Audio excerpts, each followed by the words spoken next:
Remember those kids from your favorite 90s shows? The ones you thought you'd be seeing forever? You'll remember the shows, but not the paths these kids ended up taking.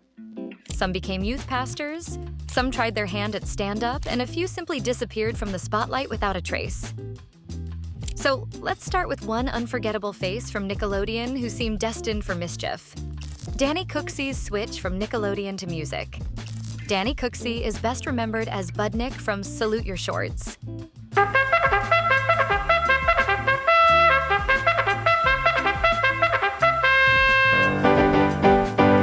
Nickelodeon's camp prankster with the fiery red hair.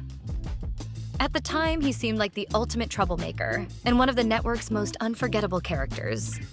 When the show ended, many fans assumed his career stalled, as if he had simply vanished from the spotlight. The truth was very different. Cooksey had quietly shifted gears. He moved into voice and audio work. On the creek bank, laid in the shade, chewing on a hickory. Building a versatile behind-the-scenes career that most people never realized they were hearing. At the same time, he kept music close to his life, performing and creating as a way to channel his energy outside the world of on-screen fame. People know you as an actor, but you actually wanted to start in country music? Yeah, I started in country music when I was like 5. That's what got me out to Los Angeles and ended up on a TV series. And then just one thing led to another and, It's a reminder that for some child actors, the story isn't an ending at all, just a change of stage. And if that pivot feels unexpected, the next story takes the surprise even further. Christine Taylor, from Hey Dude to Hollywood royalty. Christine Taylor's story began on Nickelodeon's Hey Dude, where she played Melody.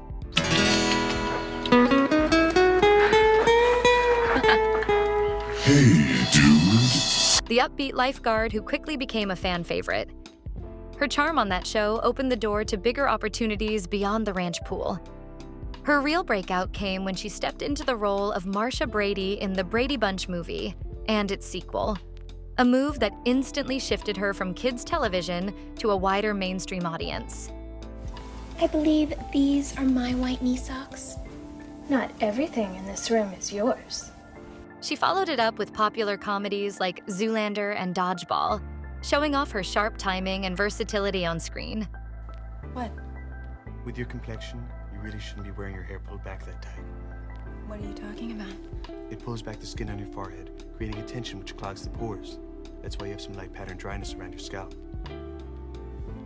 Off-screen, her marriage to Ben Stiller placed her in Hollywood's spotlight. But in time, she deliberately slowed her pace, choosing family life over the churn of constant projects. She didn't vanish. She shifted lanes, carving a stable path many child stars never find. And the next former camp regular charted his own unlikely lane, too. Michael Bauer's comedy detour. After Camp Anawana, Michael Bauer will always be remembered as Donkey Lips from Salute Your Shorts. That hat is giving me the creeps. The clumsy but lovable camper who made audiences laugh in the early 90s.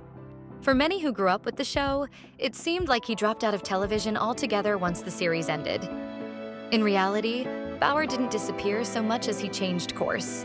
Instead of chasing more kid-friendly roles, he ventured into comedy work and creative projects beyond Nickelodeon, stepping into an environment where he could shape his own material for a more grown-up audience. It wasn't the scripted world fans remembered, but it allowed him to carve out a space that reflected his voice rather than the character of Donkey Lips. Wait, who am I speaking with? Zoe. Chloe or Zoe? Zoe. Zoe, where are you from? Los Angeles.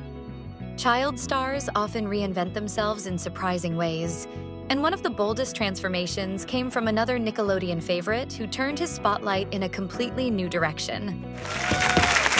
That was me! I'm Repairman! Kel Mitchell's leap of faith. If you think back to Nickelodeon's golden years, you probably remember Kel Mitchell's boundless energy on All That and Keenan and Kel. Getting up and I'm getting. I said I'm going up there. I said I'm going up there. Oh!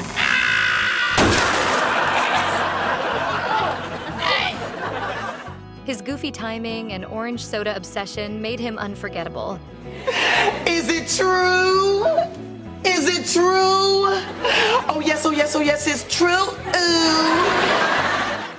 The kind of performer who felt like he'd always command the screen. Dr. Klein.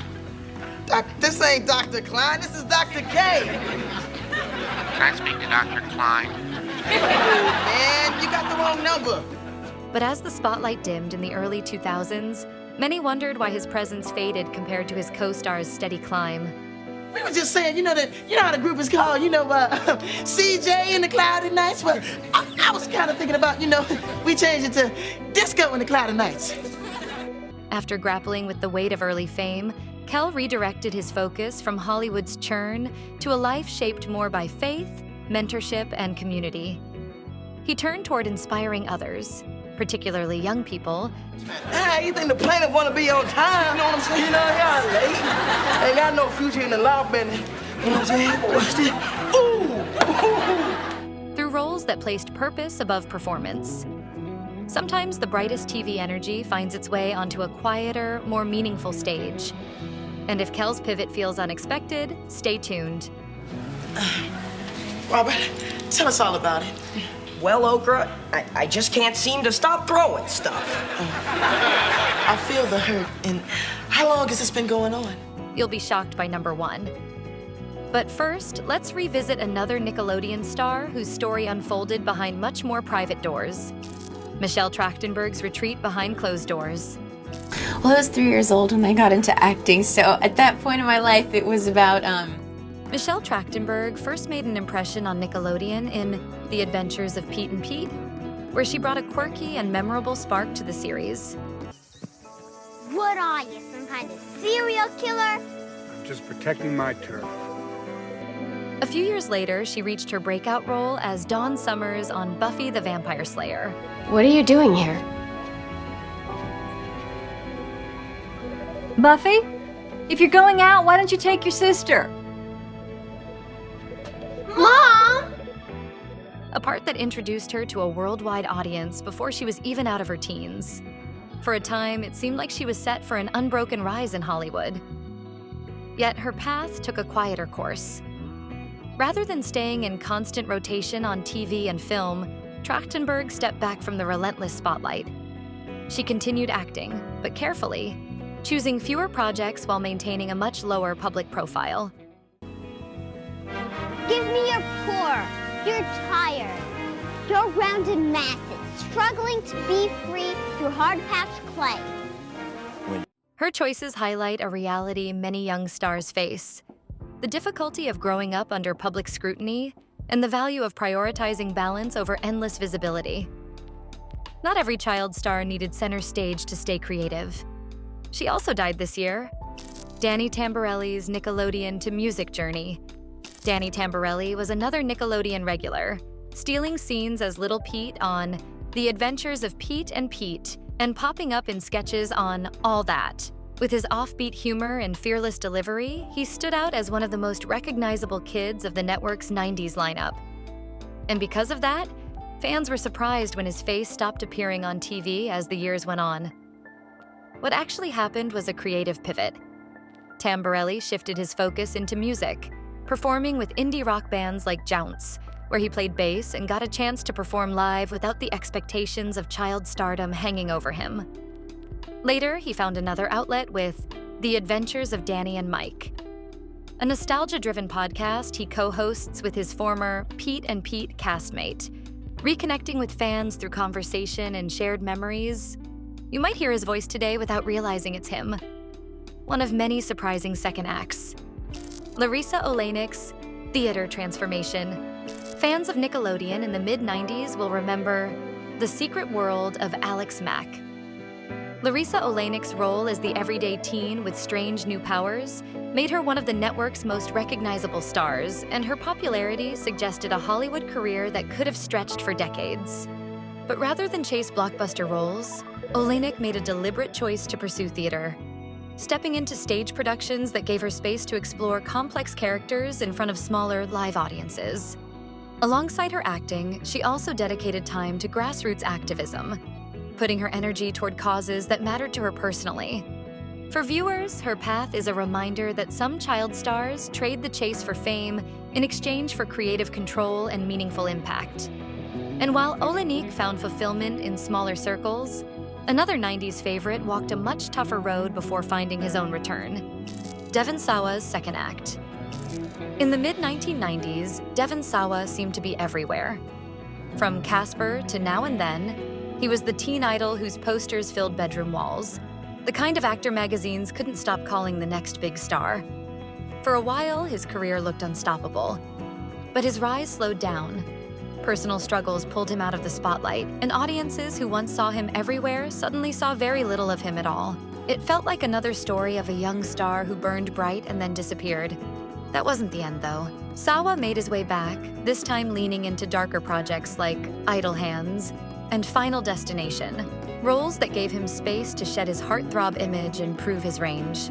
His comeback showed that a second act can be more powerful than the first. Another familiar face chose a reinvention of a very different kind. Tatiana Ali's smart pivot, Ashley Banks on The Fresh Prince of Bel-Air, may have been the stylish, quick-witted little sister on screen, but Tatiana Ali's real-life path took a very different direction once the show wrapped. Instead of chasing every Hollywood audition, she made the deliberate choice to head to Harvard University, putting her education front and center and proving her goals reached far beyond child star fame. That didn't mean she left creativity behind. While studying, she also launched a music career with her debut album, Kiss the Sky, which went gold and proved she could hold her own on the charts. Balancing both worlds, academics and artistry showed a kind of discipline and ambition most kids from the 90s TV never revealed publicly. Who else did you expect to keep acting full throttle? Not everyone from that era stepped into new roles so seamlessly. And up next is a face who found reinvention far more complicated. Jaleel White,